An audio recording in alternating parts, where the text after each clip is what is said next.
বিসমিল্লাহির রহমানির রহিম। আসসালামু আলাইকুম প্রিয় বন্ধুরা, আজকে আপনাদের নিয়ে আসলাম এক অসহায় ভাবির বাড়িতে। তিনি খুবই ধার্মিক, এজন্য তাকে আমরা দেখাতে পাচ্ছি না, কিন্তু এই হচ্ছে তার বাড়ির অবস্থা।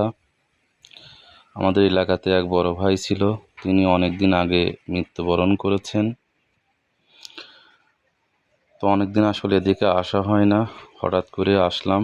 এই যে সেই ভাবি, উনি অনেকটা পর্দা মেনে থাকেন, বাড়ির বাইরে তেমন একটা বের হন না। তো যা বলছিলাম, তো এসে যা দেখতে পেলাম, ভাবির হচ্ছে 3টা মেয়ে এবং 2টা যমজ ছেলে।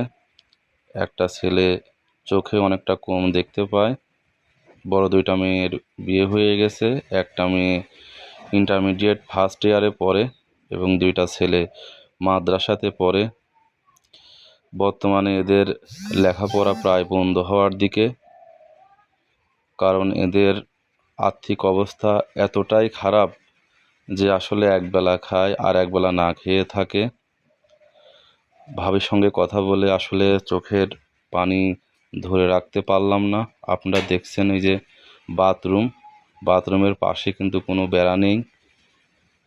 মানে এক কথায় খুবই দরিদ্র এবং অসহায়। আসলে আমরা বন্যার্থীদের সাহায্যের জন্য অনেক দূর দূরান্তে কিন্তু অনেক টাকা পাঠিয়েছি, বা আপদে বিপদে অনেকের পাশে থাকি, কিন্তু নিজের এলাকার একজন মানুষ এভাবে না খেয়ে দিন যাপন করছে, সেটা আমরা আসলে কেউই দেখছি না।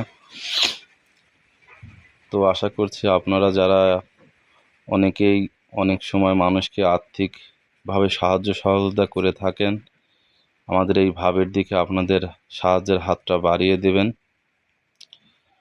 আর ওনাকে জিজ্ঞেস করলাম, সরকারিভাবে ওনার কোনো কার্ড বা বিধবা ভাতা বা অন্য কোনো সাহায্য সহযোগিতা নেই, শুধুমাত্র 15 কেজি চাউলের যে কার্ড, সেই কার্ডই একটা ছিল, কিন্তু সেখানে নাকি বছরে 2 থেকে 3 মাস চাউল দেয়, আর আসলে দেওয়া হয় না। তারপরেও সেটা কিনতে টাকা লাগে, মাঝে মাঝে উনি টাকার অসম্ভবে সেটাও কিনতে পায় না। তো বিশেষভাবে যারা একটু ধনী শ্রেণীর লোক আছেন অথবা মানুষকে বিভিন্ন সময় সাহায্য সহযোগিতা করেন, আশা করছি আপনি আপনার সাহায্যের হাতটি বাড়িয়ে দিবেন। দেখতেই পাচ্ছেন কতটা অসহায় পরিবার। বিশেষ করে ওনার একটা ছেলে খুবই অসুস্থ, চোখে সম্ভবত অনেক কম দেখতে পায়, তবুও উনি মাদ্রাসায় ভর্তি করেছেন। আসলে আমি যদি অসহায় মানুষের পাশে না দাঁড়াই, তাহলে কিভাবে তারা এই সমাজে বেঁচে থাকবে?